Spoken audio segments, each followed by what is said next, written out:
wonderful day. Welcome back to another episode of Pokemon WTF Moments, the series where I critique the Pokemon anime to distract myself from the fact that my mental health is just rubbish lately. It sucks. If you're a fan of WTF Moments and you are ready for more, make sure you hit that like button. Let's go for an easy goal of what? 1,000 likes on this video? Hit subscribe if you're new so you never miss an episode, and of course share this video with a friend. It would really help me out. But without further ado, let's have a look at all the WTF moments for Pokemon Season 1 Episode 35, and this is one of the banned episodes, so it starts messing up my numbering scheme, so things are all going to be out of sync. The Legend of Dratini. Now, for those not familiar with this episode, that'll be because it never aired in the West. There isn't a Western dubbed version of this episode because of the amount of firearms pointed at characters in this episode. Which is a little bit weird because after watching this series back in 2020, there are a lot of firearms pointed at a lot of characters throughout this series. But I will admit, in this episode, it's really, really overdone. Now, the annoying thing about this episode is because it wasn't dubbed in the West, it means I have to watch it subtitled rather than dubbed. And I'm an uncultured swine, but also I have an excuse of having poor vision and a poor attention span, so I don't normally watch subbed anime. And normally, I find watching subbed anime quite boring because I can't focus on the action and the subtitles. I just don't have the capacity for that. So soz all you elitists that think that watching dubbed anime is some kind of crime. It's not. Let people do what the hell they want. But the thing that really worried me was without the Western dub to kind of cock everything up, there wasn't going to be a lot of WTF moments. But given the way this episode plays out, there's a bunch. You have no idea. Now, admittedly, the first WTF moment isn't even the fault of the show or Pokemon whatsoever. It's the fault of whoever took it upon themselves to subtitle this piece of anime. Because they spelled definitely wrong. Mate, you had one job. Yeah, there's a lot of agreement in this video involved with the subtitles incorrectly. Which, Jesus Christ. And the worst thing is, this guy doesn't look it up on the Japanese name of a Pokemon, or even paying attention to what the scene involves. Jesus Christ. Like, jeez. Ash is happy because they finally made it to the actual, real, 100% legit, definitely proper, bona fide Safari Zone. Good job, guys. It only took you 1,000,000 years to get here. Shadow. You seem upset. What's he gonna do? Scream like a T-Rex? You have any idea how cringe that is gonna be? Seriously, cover your ears! What are you talking about? I'm not upset. I'm perfectly fine. Alright, I'm going to tell you something. You have two cringy ass videos, Stupid on I Am With You, Ugly Heartless, and Waluigi is not the first one that worry. Brock's getting annoyed with Ash and Misty singing, so decides to sing himself. Yeah, sure, join in, that'll do the trick. Okay, while Shadow Rufflime's Heartless and Waluigi are shoving Keyblade up, I hear to say that Brock didn't sing but actually shouted out loud to relieve it's over. Brock's singing in turn pisses off Clint Eastwood over here, and when Ash asks what's wrong with him, he pulls a gun on them and asks them if they want to get shot. Ease up, mate. I know their singing sucked, but putting a bullet in them's a bit of an overreaction, isn't it? You have no idea. Again, to whoever subtitled this, thanks for covering up the Japanese text with the English text. That's really helpful. Good thing I've got no interest in learning how to spell Minino no Densetsu. Also, it's quite obvious I don't know any Japanese, so if I butchered that, I couldn't give a shit. Alright, I'm back in.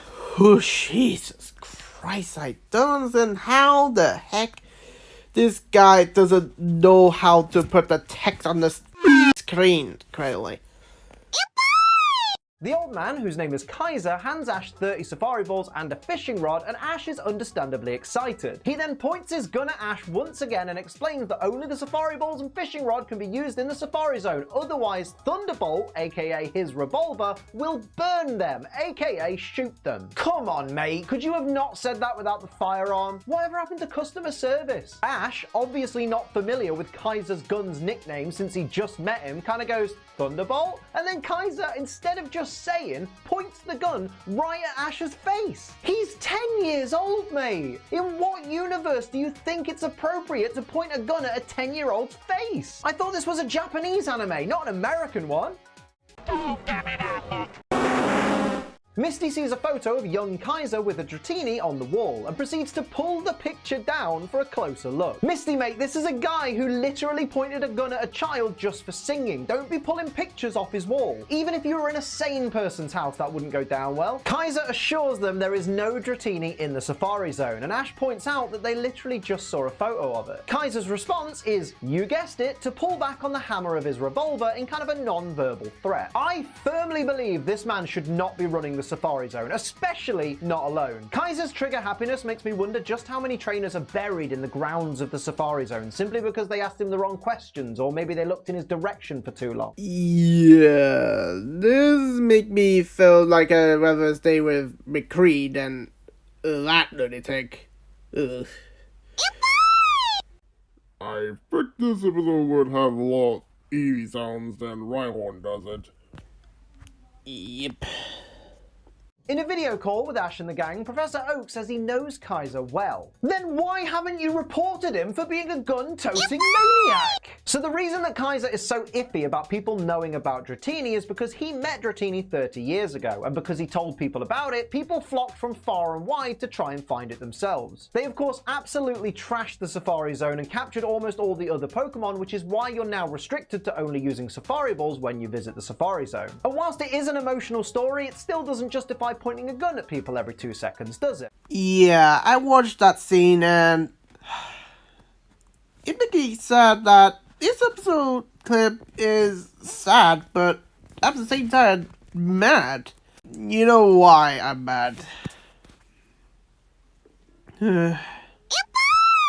Professor Oak says he understands why people were so eager to catch Dratini, because in his words, it is a legendary Pokemon. hang on, Dratini? A legendary? I thought you were a Pokemon professor? Well, actually, Liam, I'm pretty sure he said that because the episode is called The Legend of Dratini.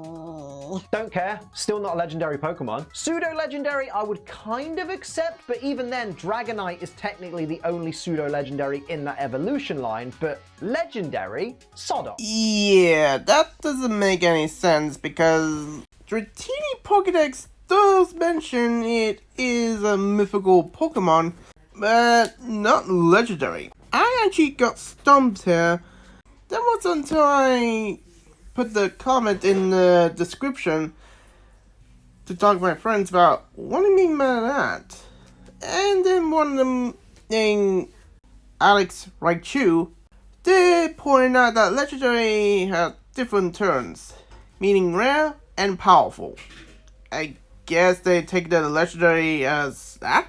Oak scolds Ash for not sending him many Pokemon lately, and Ash says he'll get a lot here in the Safari Zone. Well, he's not wrong. Team Rocket turn up and are stood on top of the Safari Zone's entrance sign, and Kaiser decides to fire both revolvers at them multiple times because of course that's his reaction. Of course he doesn't give them time to explain, that'd be far too rational. Or this is how he... that word. I don't want to say it aloud, but Jesus Christ. This is how he... that word. So, Liam WTF moment at the... that word. Jesus Christ, I can't believe I waste this. He actually doesn't land a single shot though, so maybe he's not that dangerous. Well, actually, Liam, he could have just been firing warning shots to scare them down. Yeah, save that excuse for the homicide report. Wait for to the brilliant. James grabs Jessie and Meowth and jumps from the sign, revealing that he has a parachute for just such an occasion, but neglects to remember that they're like 20 feet from the ground at best, so they just crash to the floor in a crumpled heap. James, what did you think was gonna happen? Okay, now is the time to say that phrase. Liam WTF moment at James characterized cliche. Team Rocket say they'll fight Ash fair this time, and if Ash can catch more Pokemon in the Safari Zone than they do, then they'll leave him alone. Which seems quite fair, but it's got me a little confused. Is it just Ash versus Jessie and James, or are Misty and Brock included as well? Because Ash, Misty and Brock each got 30 Safari Balls at the start of the episode, which means that if they've got 90 Safari Balls, and Jessie and James each have 30, which means they have 60, Ash and co have an unfair advantage. But if it's just Ash versus Jessie and James, then that means that Ash has an unfair disadvantage because he only has 30 Safari Balls to their 60. I'm giving this too much thought. You better not. After Ash agrees to the challenge, James points out that if Team Rocket win, they'll get all of Ash's Pokemon, which Ash still agrees to, but then Brock runs in like, Wait, that means Pikachu too. is Brock trying to insinuate that Bulbasaur, Charmander, Squirtle, and Pidgeotto are all expendable? Yeah, but Ash had a confidence that he will win because, well, have you seen how they catch in anime? Ash and Brock are stood in front of a herd of Tauros, and Ash whips out the Pokedex to find out about Tauros, even though we found out all about Tauros from the Pokedex literally 2 episodes ago. This lad's memory's like a sieve. You sure about that? Because the Pokedex in one episode is different to another one. Which, I don't know why you could have theorized that. Ash and Brock successfully captured 2 of the Tauros. I'm not surprised that they caught them, I'm just surprised it was that easy. They didn't have to bother with bait or rocks or any of that crap that we had to do back in the day. They would, except they did say they wanted the Safari Ball and the fishing rod in the episode. Which you should pay attention to that. That and the Bulbapedia also pointed out. Misty warns them that there's a limit to the number of Safari Balls that they have, but isn't the point of the contest to try and catch as many Pokemon as possible, so surely they should be trying to catch as many Pokemon as possible. I don't really get Misty's point here. That's true, and I did mention about the Team Rocket Pokemon catching. Why does every Pokedex entry in this episode have to mention the Pokemon's tackle attack? Do the Pokemon in the Safari Zone not know any other moves? Mate, I'm gonna lose my mind if something knows Pound. Yeah, gonna ignore the Safari Zone again. And point out you should also TF moment that Rhyhorn learned Tackle. Which he doesn't learn that until Really? What? Just as Ash throws a Safari Ball to try and catch Rhyhorn, the herd of Tauros runs past again, and one of them gets hit by the ball, and therefore Ash has caught yet another Tauros. Not being funny, mate, but have you ever heard a Tauros stampede? Or for those of you in the real world, have you ever heard a cow stampede, or a wildebeest stampede, or a buffalo stampede? Those things are loud. You telling me Ash couldn't hear those Tauros coming and couldn't have waited just a moment for them to run past? Idiot! Patience is a virtue. Yes, but how fast our bulls are? Are they 35 miles per hour? Because that's how fast they go, which I think Showbro is trying to replicate that. Somehow Team Rocket have subdued Kaiser and are now holding Thunderbolt to his head. When it comes to guns, Kaiser really talks the talk but can't walk the walk, can he? First he can't even shoot the people he's aiming at, and then he gets captured by 2 people who don't have guns when he has 2. Useless. Yeah, this scene doesn't make any sense either. I mean, it would make sense that he would fight without his gun, and then got defeated by James, Meowth, and Jesse. Jesse asks Kaiser where the legendary Pokemon Dratini is. I'll tell you where it is. It doesn't exist. Dratini's not a legendary. But you know what is legendary? Jesse basically threatens to kill Kaiser if he doesn't tell her where Dratini is. Yeah, I'm definitely starting to understand why they didn't even bother dubbing this in the West. You have no idea. Kaiser gets angry and stands up. Bit weird that he wasn't even tied up. But I know what you're thinking. Oh no, Jessie's got one of the revolvers. She's gonna shoot Kaiser. Nope, she's gonna send out Arbok. Of course she is. Well, yeah, it makes sense because they need Kaiser alive to give us, or them, information where Dratini is. If they use a gun, well, they kill him. And lots of information where it is. Direct quote from Meowth. Well, possibly. I'm trusting the translation here because I genuinely don't speak Japanese. For an old man, you're easily excited. Is that an erectile dysfunction joke in my beloved Christian anime?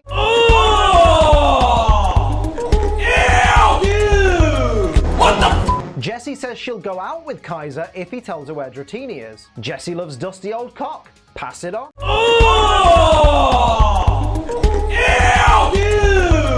What the? The pretty girl flutters her eyelashes at the old guy and he instantly wants to marry her. Kaiser is a simp. Pass it on. He would, except he refused the offer when Jessie pointed out they would if they point out where Dratini is. Which I not to think this guy. I know he's not meant to, but does Meowth look No, it doesn't. I don't understand why anyone think that is the someone from Austria mustache. I mean, it's a rectangle shape, not square. Why anyone thought that is? Yeesh. Team Rocket try and remind Kaiser of his mother to convince him to talk, but to no avail. How would this make him talk? Is it meant to be some kind of implied threat that maybe they'll go to wherever she is and harm her if he doesn't talk? I don't really get it. Like, reminding me of my mum wouldn't make me give up sensitive information. In fact, it'd make me smug because I'm so much more successful than she ever thought I could be. Ooh, you kiss your mother with that mouth? What is this abomination? Why does it exist? And how soon can it go away? It's a tickling machine. A goddamn tickling machine. And it bloody works. After all that, Kaiser just decides to talk because he's being tickled. What an absolute wuss. Just kidding, tickling is absolutely abhorrent, and if you ever try and tickle me, I'm gonna reach my hand down your throat, grab the last vertebrae of your spinal cord, and pull it up through your mouth. Well, to the mortal being, yeah, you can do that. But to the Omi?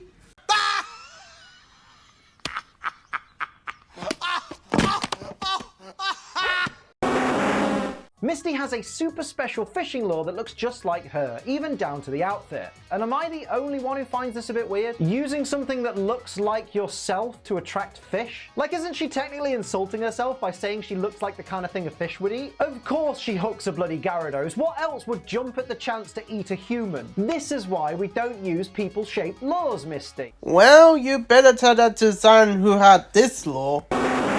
Also, insult to herself. Keep that in mind because there's something juicy coming up soon. The line snaps and the Gyarados gets away because nobody thought to throw a Safari Ball. Good job, guys. Way to win the catching contest. Pikachu's as good as gone. First of all, fear factor. And two, you realize this is an episode where Ash catch 3 turtles, right? Meaning that he would win, mate? Kaiser turns up, still being tickled by the tickling machine, which is weird because surely he should still be being held captive. Why did they let him escape? But regardless, to get him out, Pikachu uses Thunderbolt, the move, not the gun, on the tickling machine. But that also shocks Kaiser. Careful, mate, he's an elderly man. You could kill him. First of all, I think Kaiser escaped with that machine after explaining where Dratini act and Team Rocket leave, right? Two, you realize this is a same universe where Pokemon burn people and they survive that? Meanwhile, in Dragon Valley, Jessie sends James and Meowth underwater to try and find Dratini, but it just turns up right in front of her. That's awfully convenient. I guess they should have waited. Also, when people were looking for Dratini 30 years ago, why did they never think to check the Dragon Valley? Because, one, Dratini is a juvenile stage of Dragonite, meaning it has the, kid personality and curious what's going on. And two, I don't think Kaiser mentioned how he found it, only mentioned he found Dratini, and that place probably hidden. Jessie, in all her excitement, accidentally steps on the air pipe connected to James and Meowth's diving gear, causing them to be unable to breathe. Do you ever do that? Do you ever get so overjoyed that you almost cause your friends to suffocate? Well, this is how she's characterized. She is selfless and a greedy whore. Which, yeah, Liam TF woman at characterized cliche. Jessie calmly tries to draw the Dratini over to her when it's literally about 7 feet away. Just throw a Safari Ball! And higher chance to miss and scare Dratini away? No. I don't think Jessie want to do that. After James and Meowth resurface, desperately gasping for air and scare away Dratini, Jessie has a massive thrombo at them. It's your fault, love, for not even trying to catch it, and for nearly killing your mates. Refer to the 2 previous sin. Meowth has a plan to use a special underwater electric bomb which will knock out all the Pokemon under the water and bring them to the surface. Mate, if it gets you a Poliwag, I'm all for it. Use it now. Use it twice. Just get yourself a Poliwag.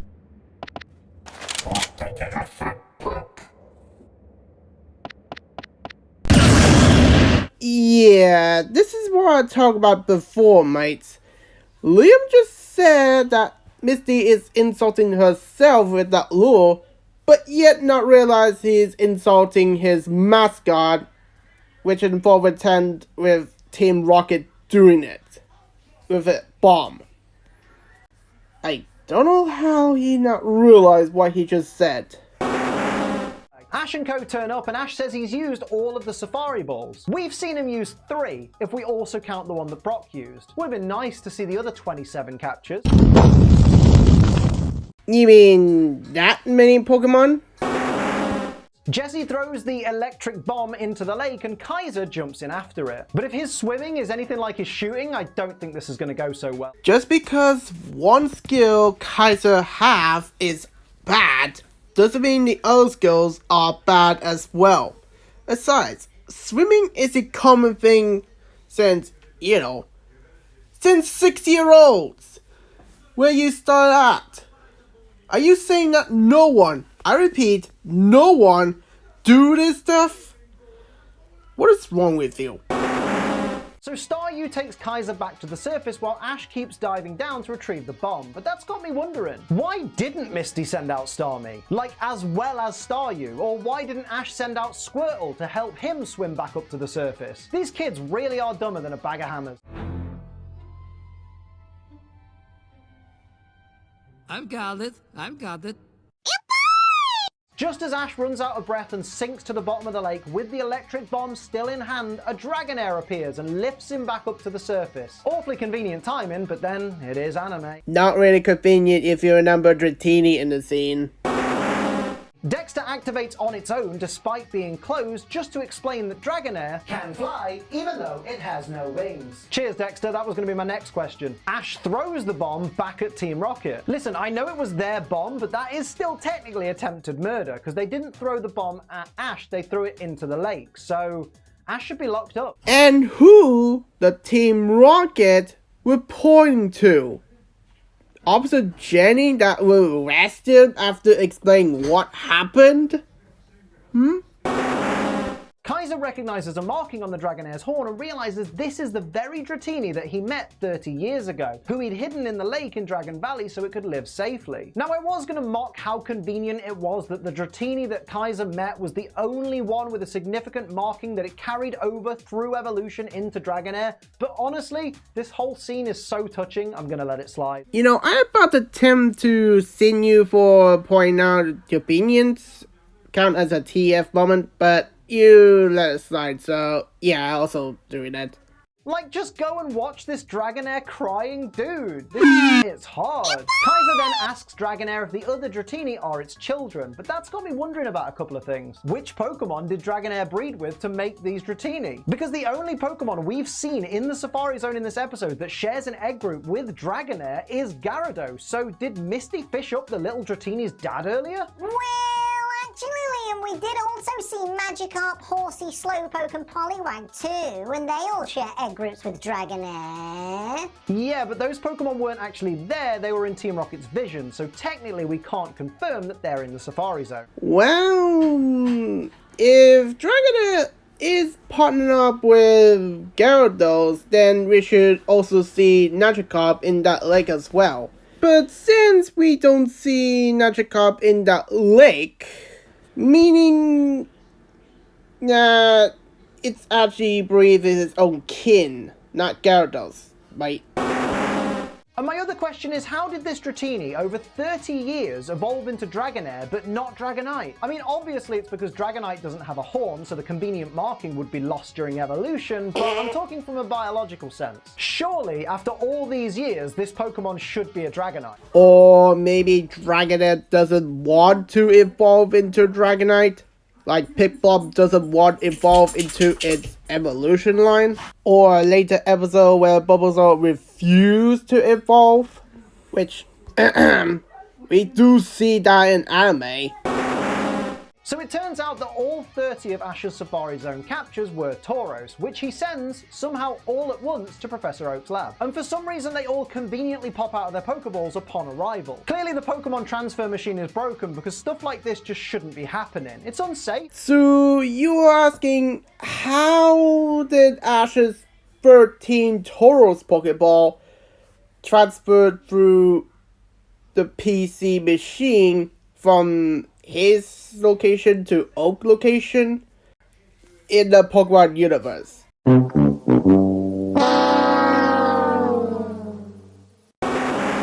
And we end today's episode with the narrator telling us that Ash and the gang may return to the Safari Zone someday. And I'm here, almost 23 years later, to tell you that they just haven't.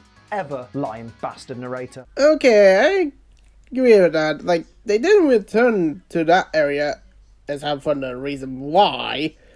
But still, they could have had Kaiser, be a chill dude and put his weapons away to indicate he's chill and not the psychopath he is.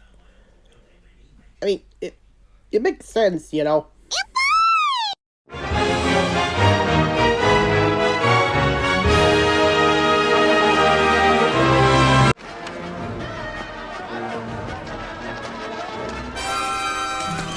It's time.